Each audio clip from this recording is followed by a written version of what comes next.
С нами высокоточный баражирующий боеприпас, более известный как ланцет. Можно нести в себе кумулятивный или осколочный фугасный заряд, в зависимости от типа поражения цели. Есть вариант исполнения с дневной камерой или с тепловизором, то есть можно как одну, так и ночью. Отлично.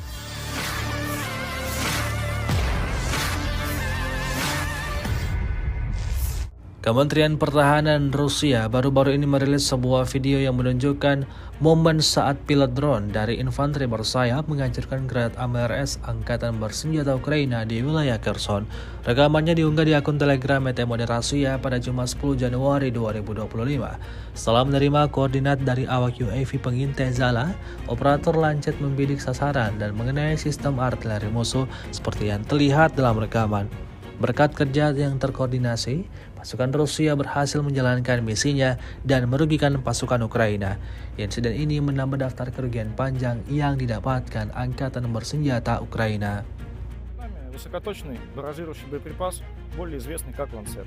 Может нести в себе кумулятивный или осколочно-фугасный заряд, в зависимости от типа поражаемой цели. Есть варианты исполнения с дневной камерой или с тепловизором, то есть можно работать как днем, так и ночью. Отлично зарекомендовал себя как средство поражения как бронированной техники, такой как танки, БТР, БМП или буксируемых артиллерийских орудий. Простой, интуитивно понятный интерфейс, может управляться оборудование как мышью с клавиатурой, так и джойстиком. Мне лично удобно управление мышкой и клавиатурой.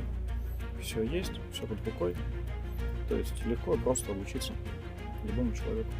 Download Tribun X sekarang, menghadirkan lokal menjadi Indonesia.